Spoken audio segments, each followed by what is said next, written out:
पुस्तकालय में यदि कोई सबसे पुराना ग्रंथ है तो वो ऋग्वेद है। ये कोई कपोल कल्पित नहीं है।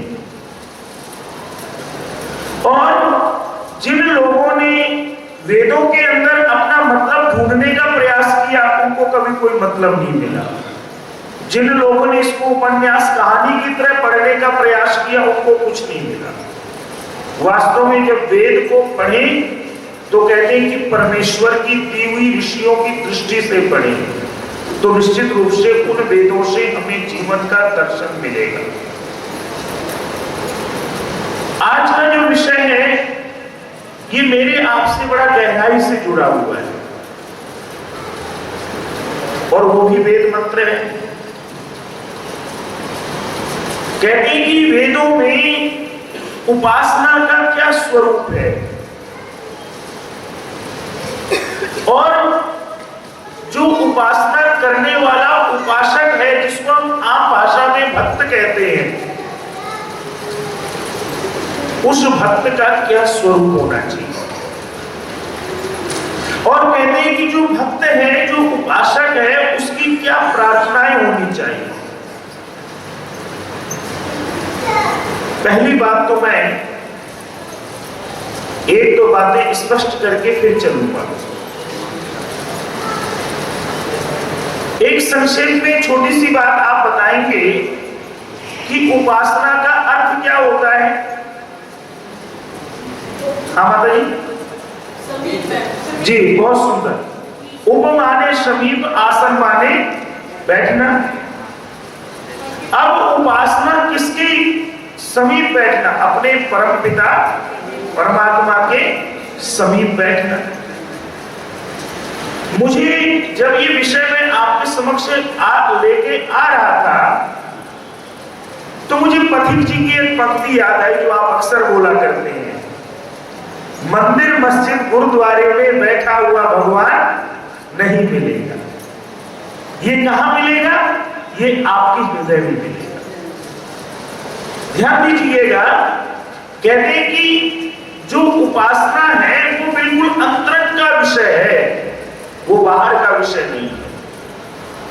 और आप अगर संपूर्ण विश्व के इतिहास को उठा करके देखेंगे तो उपासना के नाम पर जितनी मारकाट हुई है शायद किसी के नाम पर नहीं हुई है। ये नितांत निजी विषय है कि मैं प्रभु से क्या बात करता हूं, मुझे कब उसके पास बैठना है, कहां बैठना है, ये मैं निश्चित करूंगा। ये कोई दूसरा व्यक्ति मेरे बारे में निश्चित नहीं करेगा। इसलिए बहुत सुंदर शब्द है उपासना, यानी कि समीप बैठना। और माता जी ने जैसे बोला, किसके समीप बैठना? परम पिता परमात्मा के समीप। और एक शब्द और है जिसको लेके बहुत बड़े कंफ्यूजन होते हैं, उपवास। उसका भी अर्थ यही है, उप माने समीप, वास माने बैठना। देखिएगा क्या था, परंपराएं जो थी वो आज भी जीवंत है, लेकिन हमने उनको बदल दिया। आप एक छोटी सी बात देखिएगा, उपासना में मग्न है कि उसको इस समय किन्हीं बाहरी वस्तुओं की आवश्यकता पेट के लिए नहीं है, किसी चीज का आकर्षण भी नहीं है, इच्छा भी नहीं है। अगर इस समय कोई और कोई इच्छा है तो वो केवल और केवल अपने प्रियतम से बात करने की इच्छा है। और उस समय कौन प्रियतम है? जो मेरा मालिक है, जिससे मैं अपना संबंध बनाया है, मैंने जिससे मैंने अपना दुख हल्का किया है, अपनी बातें कही हैं, वो मेरा प्रियतम परम पिता परमात्मा है। तो कहते हैं कि वास्तव में उपासक का क्या स्वरूप होना चाहिए, क्या ऐसी चीज हो कि जिससे परमपिता परमात्मा को हम कहें और वो हमारी बात सुन ले। लेकिन आजकल तो उल्टी चीजें हो गई हैं ना। जरा देखिएगा, विचार करना मेरी बात पे।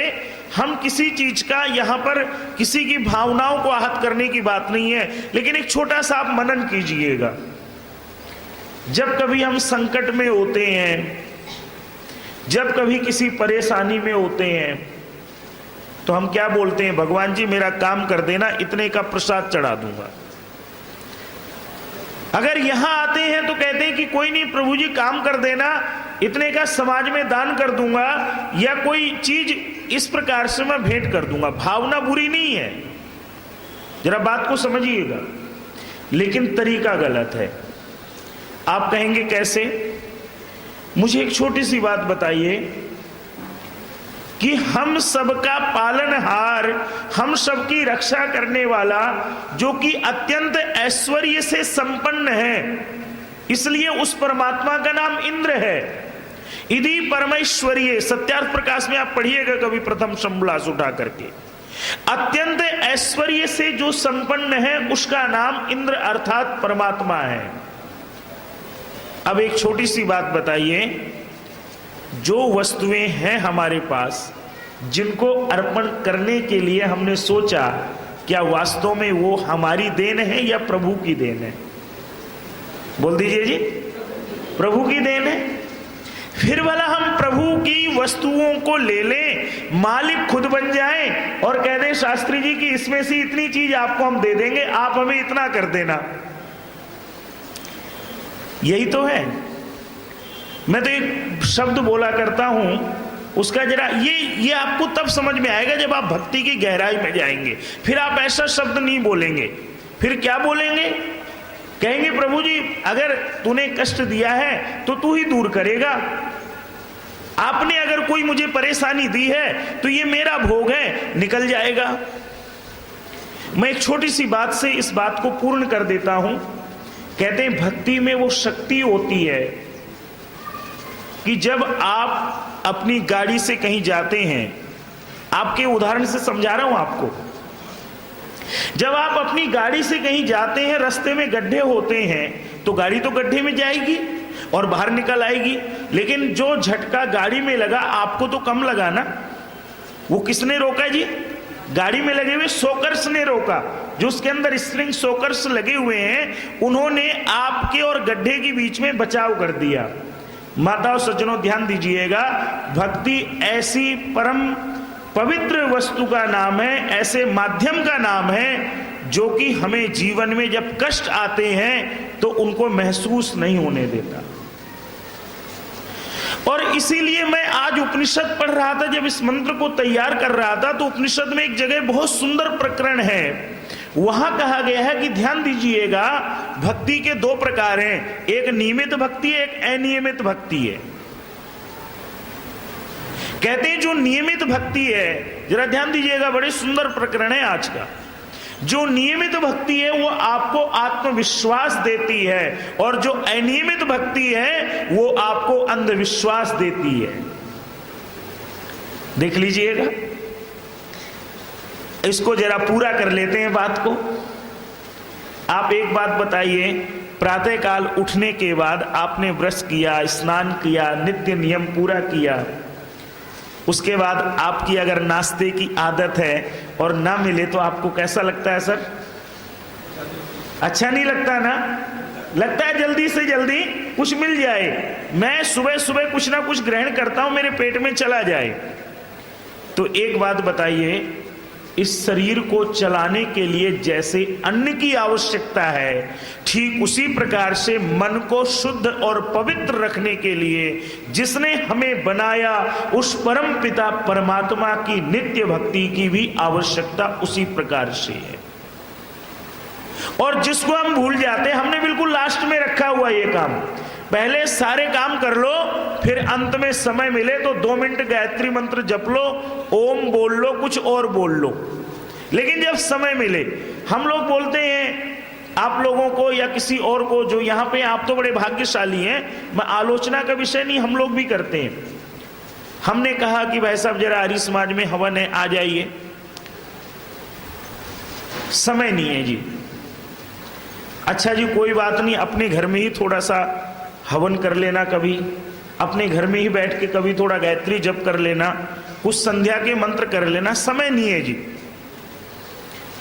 तो फिर मेरे पास एक दिन बहुत सुंदर एक SMS आया, उसका भाव आपको बड़ा आनंदित करेगा।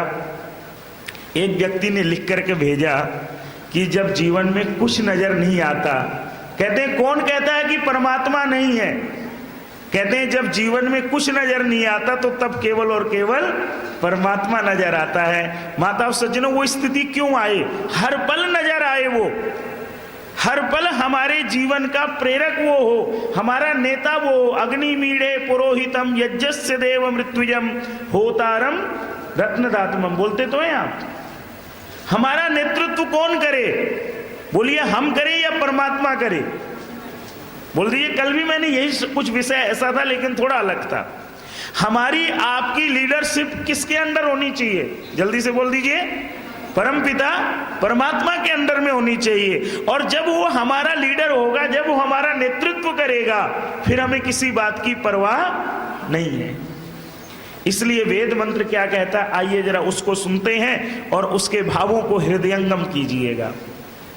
ओम वयः सुपर्णा उपसेदुरेन्द्रम प्रिय मेधा ऋषयो नाधमाना अपध्वांतम उर्णुहि पूर्धि चक्षुर्मुमुग्ध्यन अस्मान निधेव बद्धान। सामवेद का 319वां मंत्र है। कहते हैं कि उपासक के पहली स्वरूप की बात यह है कि वो गतिशील हो, एक्टिव हो, अकर्मण्य ना हो। कहते हैं कि ऋग्वेद में एक बहुत सुंदर मंत्र का हिस्सा आता है, न ऋते श्रांतस्य सख्याय देवा। जब तक थक करके चूर चूर ना हो जाए और थक करके नींद ना आ जाए, कहते हैं तब तक सफलता नहीं मिला करती है। और यही बात वेद कह रहा है। क्या कह रहा? हमारी प्रार्थना कैसी हो? कर्मण वाली हो, कर्म करने वाली प्रार्थना हो। पहले परिश्रम फिर प्रार्थना। लेकिन लोगों ने भक्ति को यूं ही बदनाम किया कि बस कहीं बैठ जाओ, ऐसी मंत्र बोल लो, ऐसी पुकार लो, सारे काम हो जाएंगे। आप विचार कीजिएगा, क्या आप भक्ति नहीं करते हैं? सब करते हैं। आप सब बड़े परमात्मा के भक्त हैं। लेकिन एक बात देखिएगा, क्या कारण था कि आज दयानंद जी को हम पूज्यतम मानते हैं? क्या कारण था कि स्वामी श्रद्धानंद का नाम बड़े आदर के साथ लिया जाता है? क्या कारण है कि पंडित लेखराम के बलिदान को हम कभी भूलते नहीं है?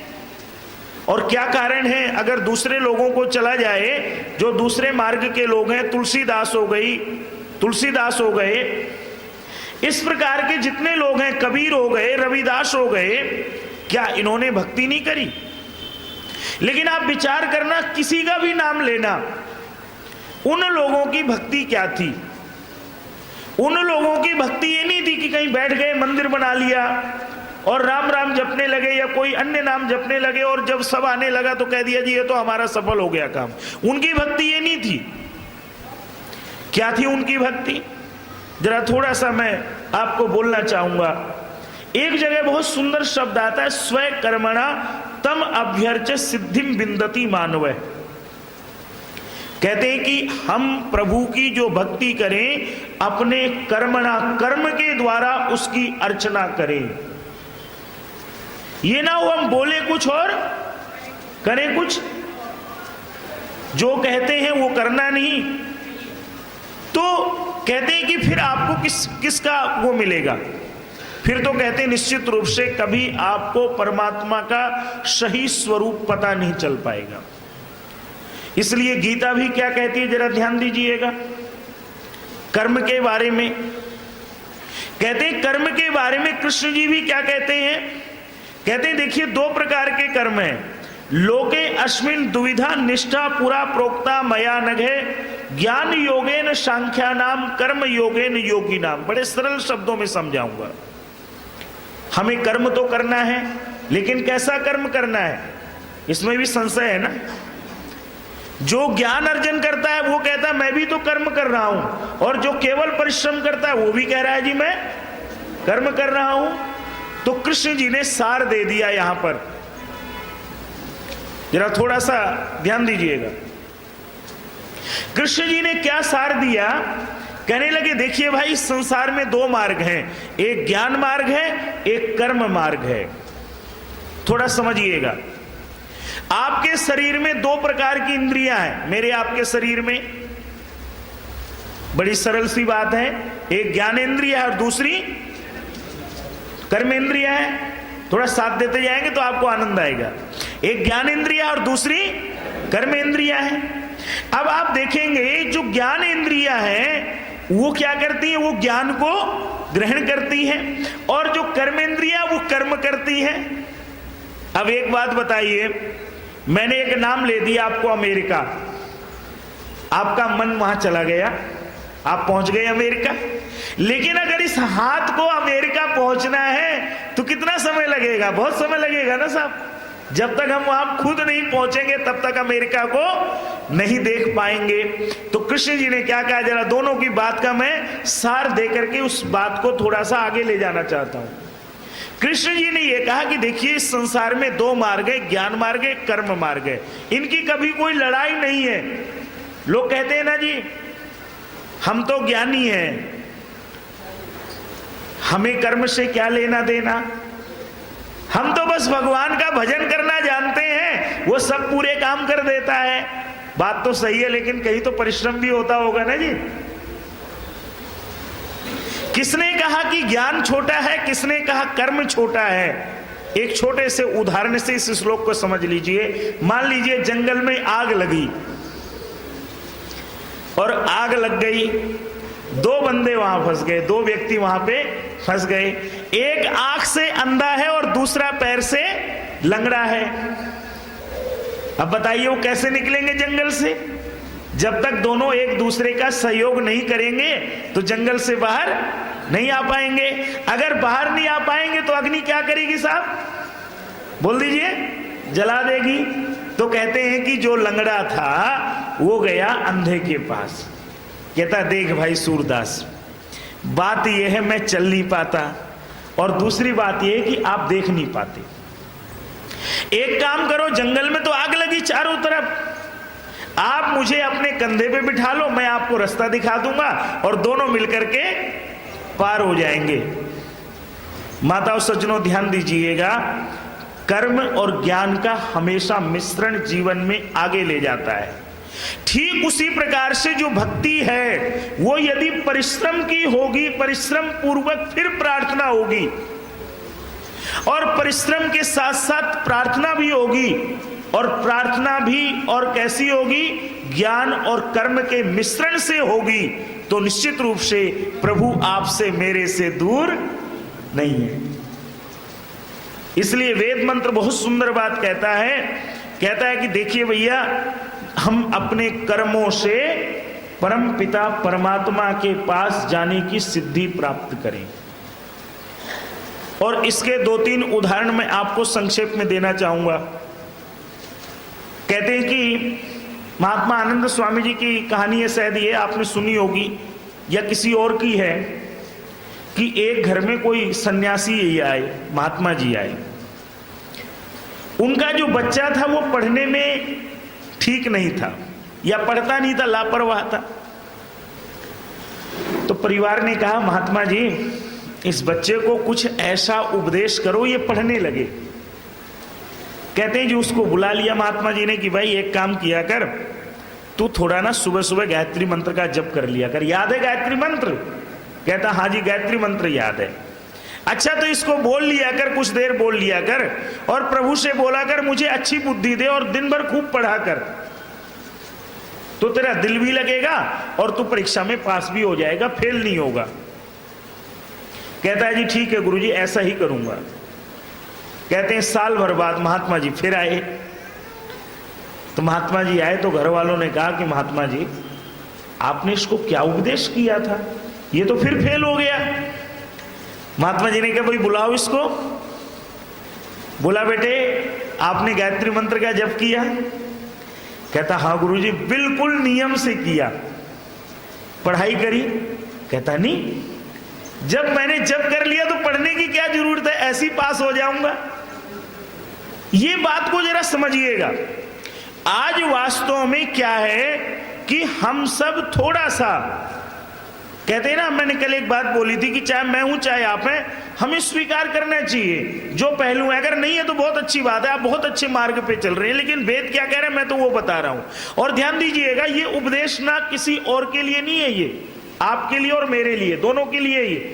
लेकिन हम क्या करते हैं, जब सत्संग भवन में बैठते हैं तो सोचते हैं साहब हम तो बहुत बढ़िया हैं, हमारे अंदर कोई कमी नहीं है, ये जो बोल रहे हैं ना जी ये दूसरों के लिए है। फिर उसके कारण क्या है, कभी जीवन में परिवर्तन नहीं आ पाता है। इसलिए वेद मंत्र कहते हैं कि वास्तव में हम अपने कर्म के द्वारा उपासक बने तो उस उपासना से जीवन में बदलाव प्रारंभ हो जाएगा। और कैसे होगा बदलाव, कैसे होगा? आपने स्वामी श्रद्धानंद जी के जीवन की वो घटना सुनी होगी, उसको जरा दोबारा से इससे जोड़ करके देखिएगा।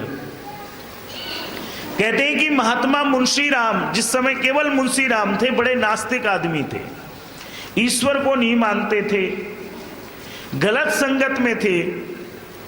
तो कहते हैं कि स्वामी दयानंद जी बरेली पधारे। पढ़िएगा, कल्याण मार्ग का पथिक होगी आपकी लाइब्रेरी में। कल्याण मार्ग का पथिक उनकी एक आत्मकथा है स्वामी श्रद्धानंद की। कहते हैं कि बरेली के अंदर स्वामी दयानंद जी का आगमन हुआ और जो मुंशी राम के पिताजी थे नानक चंद जी, वो कोतवाल थे, वहां उनको सारी व्यवस्था करनी थी। तो कहते हैं कि नानक चंद जी ने मुंशी राम को बोला कि बेटा ये सन्यासी मुझे अच्छा लगता है, तू जरा चले जाना, तू बड़े प्रश्न करता है। हालांकि देख मैं तो मूर्ति पूछता हूं लेकिन ये मूर्ति का खंडन करता है, लेकिन फिर भी तू चले जाना, शायद तेरे प्रश्नों का उत्तर तुझे मिल जाए। माताओं सज्जनों, मुंशी राम जी प्रतिदिन सबसे पहले प्रवचनों में जाते और अंत तक स्वामी दयानंद जी को बड़े ध्यान से सुनते। कहते हैं जब अंतिम प्रवचन हुआ स्वामी जी का तो मुंशी राम ने स्वामी जी से मिलने का समय लिया और मिले। कहने लगे स्वामी जी मेरे बहुत प्रश्न थे, सारे प्रश्नों का उत्तर बिना कहे आपके प्रवचनों में मिल गया, लेकिन स्वामी जी एक बात आप नहीं कर पाए।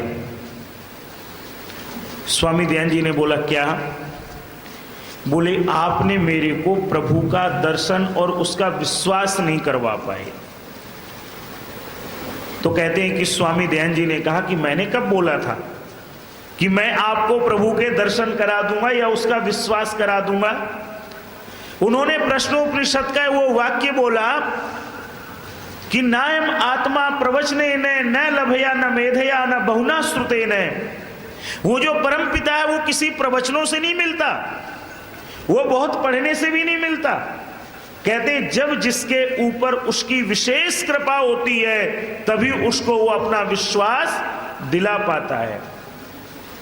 और कहते मुंशी राम के जीवन में वहीं से हलचल मच गई और कहते वो लाहौर पहुंचे अपनी अगली यात्रा में। जरा पूरा प्रकरण सुनिएगा कैसे बदलाव आता है। कहते हैं उस समय भी वो मदिरा का पान करते थे। तो कहते हैं क्या हुआ कि एक दिन उन्होंने संकल्प किया, कुछ घटना घटी, मैं संक्षेप में ही बात कर रहा हूं, कभी शास्त्री जी से आप उन प्रसंगों को सुनते रहते होंगे। कहते हैं कि मुंशी राम ने संकल्प किया कि कल से मैं अपना पूरा का पूरे जीवन में जो अंधकार है सारे अंधकार को दूर करके प्रकाश के मार्ग पर चलूंगा।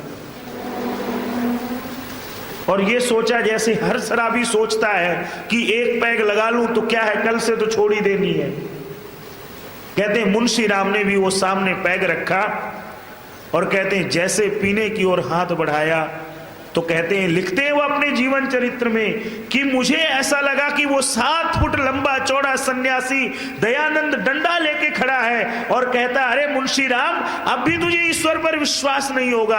और कहते हैं जब मैंने ये शब्द सुने तो मैं होश में आया और मैंने गिलास को उठा के फेंक के मारा और उसी रात सोने के बाद सुबह सुबह लाहौर पहुंचा और बच्चों वाली गली में आर्य समाज था वहां ढूंढ करके सत्यार्थ प्रकाश लिया, उसको पढ़ा और जीवन के उनका परिवर्तन, इतना बड़ा परिवर्तन कि मुंशी राम से वो क्या बन गए, बोल दीजिए सभी, स्वामी श्रद्धानंद। और ऐसे श्रद्धानंद बन गए कि अपना दिल्ली का बहुत बड़ा मकान बेच दिया, प्रेस बेच दी और एक नवीन गुरुकुल परंपरा का प्रारंभ किया। हम सब के ऊपर बहुत बड़ा ऋण है उनका, जिनके कारण आज आप हम लोगों को सुन रहे हैं। ये होता है उपासना का परिणाम, अगर वास्तव में कर्म से की जाए। नहीं तो आप देखिएगा, आपने शायद किसी का जीवन 70 वर्ष का होगा, किसी का 80 का होगा, किसी का 50 का होगा। आप लोगों ने बचपन से लेके आज तक संध्या करी है, शायद कोई ऐसा व्यक्ति नहीं होगा आप में से जो ना करता हो। यज्ञ किया होगा, लेकिन कितना बड़ा परिवर्तन आपके जीवन में आया होगा, आप खुद विचार कीजिएगा। ये परिवर्तन तब आ जाएगा जिस दिन वास्तव में जब आहुति देंगे और आप बोलते हैं इदं नमः, और सच्चे हृदय से बोल देंगे प्रभु जी सब कुछ ये मेरा नहीं है, सब कुछ ये तेरा है, तेरा तुझको अर्पण क्या लागे मेरा। जिस दिन ये भावना जग जाएगी, कहते हैं उसी दिन हम सही अर्थों में उपासक बन जाएंगे। और फिर हम किसी को सहायता के लिए नहीं पुकारेंगे, फिर हम खुद अपनी स्वयं की सहायता करनी, बोल दीजिए, सीख लेंगे। आप एक शब्द बोला करते हैं ना, बच्चों को सिखाते हैं हम कि गॉड हेल्प दोज वो हेल्प, क्यों सुमन जी, देमसेल्फ। परमात्मा उनकी सहायता करता है जो स्वयं अपनी सहायता करता है। कहते हैं कि ये होता है उपासक। आप देख लीजिए जीवन में जब जब आपने, एक शब्द से बात को आगे ले चलूंगा, जब जब आपने परमपिता परमात्मा की ओर एक कदम बढ़ाया होगा, उस प्रभु ने 99 कदम आपकी ओर बढ़ा करके और आपको अपनाया होगा। इसलिए कहते हैं स्वय कर्मणा तम अभ्यर्च्य, अपने कर्म से हम उसकी अर्चना करें। कहते हैं कि वह है, इसका मतलब यही है कि हम गतिशील बने, हम अकर्मण्य ना बने। और दूसरी बात क्या आती है जी, कहते हैं दूसरी बात है उपासक की सुपर्णः, हम अपना पालन पोषण अच्छे से करें। आप कहेंगे पंडित जी हमें क्या कमी, बढ़िया वस्त्र पहनते हैं, बढ़िया भोजन करते हैं, अच्छे से घर में रहते हैं, खूब मेहनत करते हैं, हमारे पालन पोषण में कहाँ कमी है। बच्चों को अच्छे अच्छे विद्यालय में पढ़ाते हैं, उनको जितना बनता है सब कुछ उनके लिए अर्पण कर देते हैं। लेकिन ध्यान दीजिएगा, वेद भगवान कुछ और कह रहे हैं। क्या कह रहे हैं? कह रहे हैं कि हम आत्मलोचन करें, अपना स्वयं की समीक्षा करें। और समीक्षा कैसे करें? कहते हैं अपने अंदर देखें क्या त्रुटियां हैं, क्या कमियां हैं। मान लीजिए घर में आपने वाइफ को बोला कि भाई पानी पिला दो, वो किसी काम में लगी हुई है, थोड़ी देर हो गई, फिर आपने बोला, नहीं ध्यान दिया, आपको थोड़ी देर बाद पानी मिला। आप विचार करना, अगर क्रोध होगा तो कितना क्रोध आएगा आपको, उस समय वो कहने से परे है। आत्मलोचन करें, हर बात में अपने आप को देखें, मेरा व्यवहार क्या है। मैं अपने आदरणीय बुजुर्ग से, बड़ों से यदि मिलूं तो मेरा इनके प्रति क्या व्यवहार है, कहीं अहंकार तो नहीं मेरे में, कहीं मेरे अंदर कुछ इनके प्रति गलत भावना तो नहीं है। कहते हैं जब आप इस प्रकार का भाव रखेंगे, जीवन में परिवर्तन शुरू हो जाएगा। और कैसे, थोड़ा सा मैं इसको सकारात्मक चीज बोल दूं आपको, कैसे जरा ध्यान दीजिएगा। कहते हैं एक बार एक गुरु के पास 2 शिष्य गए। देखिए गुरु लोग ना बड़े पारखी हुआ करते थे, वैसे टीवी चैनलों पे मंत्र नहीं बांटते फिरते थे पहले के, ऐसी कृपाएं बांटते नहीं फिरते थे। गुरु लोग जो पहले परखते थे वास्तव में ये शिष्य इस ज्ञान को, इस विज्ञान को ग्रहण करने का अधिकारी है कि नहीं है, फिर वो अपना ज्ञान दिया करते थे। और ध्यान दीजिएगा, उस समय अगर वास्तव में कोई किसी को गुरु मानता था तो उसके जीवन में उस गुरु की बड़ी कृपा रहा करती थी। क्योंकि गुरु के बिना तो हमारा जीवन संभव नहीं है। लोग बाग हमें बोलते हैं हम गुरुवाद के खिलाफ है। किसने कहा हम गुरुवाद के खिलाफ है? हम तो सबसे बड़े गुरु को मानने वाले हैं। अरे हमारे गुरु ने तो अपने गुरु के कहने पर अपना जीवन ही बलिदान कर दिया। और आप पढ़िएगा स्वामी दयानंद जी की किसी पुस्तक को पढ़ लेना, अंत में क्या लिखते हैं कि ये पुस्तक गुरु विरजानंद जी के शिष्य दयानंद जी के द्वारा लिखी गई है। पहले उनका नाम है। हमारे यहां तो उपस्थान मंत्र में भी प्रार्थना आती है कि हमें गुरु ज्ञान दिखाए, हम गुरुओं के पास जाएं और उन गुरुओं के पास, सच्चे गुरुओं के पास बैठ करके अपने जीवन का मार्गदर्शन लें। आप विचार कीजिएगा, अगर वशिष्ठ विश्वामित्र ना होते तो कोई राम जी का नाम जानता? जल्दी से बोलिए, नहीं जानता ना। अगर द्रोणाचार्य ना होते तो क्या कोई अर्जुन का नाम जानता? अगर कोई समर्थ गुरु रामदास जी ना होते तो क्या कोई शिवाजी का नाम जानता? अगर गुरु विरजानंद ना होते तो क्या दयानंद जी को हम जानते? ध्यान दीजिएगा, गुरुओं का हमेशा मार्ग रहता है, गुरुओं का निर्देश। अब देखिए हमारे पतन का कारण क्या है? जो लोग वास्तव में गद्दी के अधिकारी नहीं है वो तो गुरु बने हुए हैं, और जो वास्तव में कोई सच्चे साधक है, जो ज्ञानी है, वो कहीं गायब है। इसलिए मैंने चर्चा शुरू करी थी इस उदाहरण से कि गुरु लोग बड़े पारखी हुआ करते थे, बड़ी परख रखते थे। तो कहते दो शिष्य आए पढ़ने, कहते दो शिष्य जब पढ़ने आए तो कहते हैं उनको एक छोटी सी बात कही गुरुजी ने। क्या कहा कि बेटा एक बात बताओ, दोनों लोग बैठे हो, मैं तुम्हें पढ़ाऊंगा, लेकिन मेरे एक प्रश्न का उत्तर दे दो। दोनों बच्चों ने बोला कि गुरुजी बोलिए। गुरुजी ने कहा कि भी एक बात है, एक बात बताओ, किसी कमरे में अंधेरा है, उसको दूर करने का उपाय क्या है? तो कहते जो दो शिष्य थे उसमें एक शिष्य किसी विद्वान के घर का था और एक जो शिष्य था वो किसी राजा का बेटा था, क्षत्रिय का बेटा था। तो जो क्षत्रिय का पुत्र था उसने हाथ उठाया, कहता गुरुजी पहले मैं उत्तर दूंगा। गुरुजी ने कहा भाई बोलो। तो कहते हैं कि उसने कहा कि गुरुजी कुछ नहीं करना, एक तलवार लेना और अंधेरे को यूं यूं करके काट देंगे, अंधेरा मिट जाएगा। जो विद्वान का बेटा था कहता गुरुजी मैं भी बोलूं? कहते हाँ बेटा बोलो। कहता गुरुजी कुछ नहीं करना, एक छोटा सा दीपक जला दो, अंधेरा अपने आप भग जाएगा। हमारी समस्या क्या है? हम हर बात के लिए तलवार की तरह अपने से लड़ते रहते हैं। अरे दीपक जला लो, सारी की सारी समस्याएं भग जाएंगी।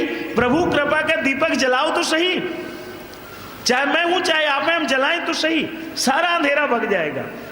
और कैसे भगेगा? हमें काम से लड़ने की जरूरत नहीं है, हमें क्रोध से लड़ने की जरूरत नहीं है, हमें लोभ से लड़ने की जरूरत नहीं है, लेकिन हम क्या करते हैं? लड़ते हैं। क्रोध आया, अच्छा आज तो गुस्सा कर लिया, कल से इस गुस्से को बिल्कुल नहीं करूंगा। बोलते हैं ना, अपने आप से बोलते हैं, प्रॉमिस करते हैं भाई आज तो मैंने देखो आपको भला बुरा कह दिया, कल से बिल्कुल भी नहीं करूंगा। और गुस्सा आया तो कंट्रोल किया, लेकिन जब नहीं आया तो फट पड़े। ऐसी आप देखते हैं अन्य कोई बुराइयां हैं उनको भी सोचते हैं कि दबा देंगे, लेकिन आप बताइए, ये तो अंग्रेजी दवाइयों की पद्धति हो गई ना कि एंटीबायोटिक दे दी, वो दबा दिया, लेकिन रोग तो अंदर पकता रहा। वेद जो है वो समूल लक्ष्य की प्राप्ति करवाता है। अगर किसी चीज को, बुराई को खत्म करवाना तो समूल करवाता है, और किसी ज्ञान को प्राप्त करवाना तो पूर्ण रूपेण करवाता है। वेद का ज्ञान आपको मुझे अधूरा नहीं छोड़ता। कैसे नहीं छोड़ता? जरा इसको ध्यान दीजिएगा। सुपर्णा, सुपर्णा का भाव क्या? अच्छी प्रकार से पालन करना। कहते हैं कि यदि हमें अपने अंदर के काम, क्रोध, लोभ, मोह, जो हमारी अपनी स्वयं की वीकनेस है, कमजोरी है, उनको दूर करना है तो क्या करें? लड़े ना इनसे, दीपक जला लें। किसका दीपक जला लें? स्वाध्याय का दीपक जला लें, सेवा का दीपक जला लें, सत्संग का दीपक जला लें। आप बताइए, आप इस समय आए हैं, आपकी हो सकता है किसी लोगों से कोई बुराई हो सकता है घर में किसी से नाराजगी हो, लेकिन एक बात ईमानदारी से बताइए, इस चंद मिनटों में, इस घंटे में आपको क्या उनके विषय में कोई बुराई याद आई? आपने उनका कुछ बुरा चाहा? नहीं चाहा ना। क्यों? अच्छी बात सुन रहे हैं आप सब, क्यों बुरा चाहेंगे? जब आप सेवा करते हैं, जब आप समर्पण करते हैं, तो क्या होता है? आपके मेरे अंदर विनम्रता जगती है। जब हम किसी को बोलते हैं कि बाबूजी नमस्ते, बाबूजी मेरे लिए कोई सेवा हो तो बताइए, विनम्रता से कहते हैं। और सबसे बड़ी विनम्रता के उदाहरण कोई है तो योगी राज कृष्ण जी हैं। आप बताइए, चारों वेदों के विद्वान, कोई शास्त्र ऐसा नहीं है जो उनको नहीं याद हो, और कोई आचरण ऐसा नहीं है जो अशुद्ध हो, सारे आचरण शुद्ध थे। लेकिन ऐसा व्यक्ति जब पांडवों का यज्ञ हुआ तो क्या बोलता है? आप सबको याद है ना वो प्रकरण, जब सबकी ड्यूटी लगती है, राजसूय यज्ञ में पांडव यज्ञ करते हैं, तो श्री कृष्ण जी क्या कहते हैं? मेरे को सेवा का काम दे देना जी।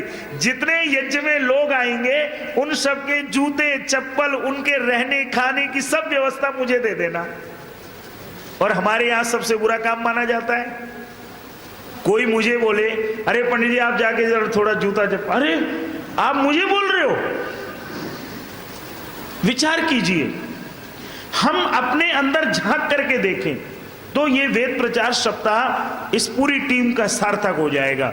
और नहीं तो फिर अपनी अपनी ढपली, अपना अपना राग, आप कुछ देर आप सुन लो, कुछ देर मैं बोल लूं, सब अपने घर को क्या करना कुछ बदलाव करके। लेकिन वास्तव में अगर मैं भी कुछ यहां पर आऊं तो अपने लिए भी संकल्प लेके जाऊं कि अगर आज मैं कुछ अच्छी बात बोली है तो सबसे पहले मुझे ग्रहण करनी है, और अगर आपने अच्छी बात सुनी है तो आपको उसका मंथन करना है। और अगर लगता है कि कोई अच्छी बात है, मेरी बातें नहीं है, ये तो मैं 4 किताब पढ़ के आगे आपके पास बोल दिया, ये उन पुस्तकों की बातें हैं, ये वेद की बातें, ज्ञान की बातें हैं, उनको यदि आपको अच्छा लगे तो अपना लेना।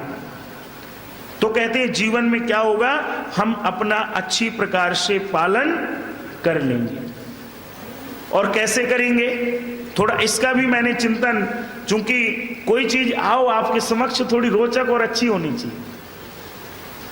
गीता में जब मैं पढ़ता हूं, कई जगह की चीजें अच्छी लगती हैं वेदों के साथ। तो गीता में श्री कृष्ण जी ने एक श्लोक कहा, क्या कहा जरा? वीत रागे भयक क्रोध है मनमया माम उपास्थिता, बहवो ज्ञान तपसा पूता मद भाव आगता। उन्होंने कहा कि देखिए भाई, कुछ बातें हैं जिनसे इंसान का जीवन सुंदर बन सकता है। कहते हैं बस मेरी एक शरण में आ जाओ। ध्यान दीजिएगा, कृष्ण जब वहां बोलते हैं तो वो ईश्वर के प्रतिनिधि बन के बोलते हैं, वो अपने लिए नहीं कहते। लेकिन हमने क्या मान लिया कि कृष्ण जी की शरण में चले जाओ। अरे कृष्ण जी ने बोला जो परम पिता परमात्मा है उसकी शरण में चले जाओ। और क्या कहा उन्होंने, जरा विचार करना इस बात का। उन्होंने कहा, पहली बात कही भगवन्मय है, यदि अपना पालन अच्छी प्रकार से करना है तो क्या करो कि जो परमात्मा का दिव्य गुण कर्म स्वभाव है उसका चिंतन करो। जैसे एक छोटा सा उदाहरण देना चाहूंगा आपको।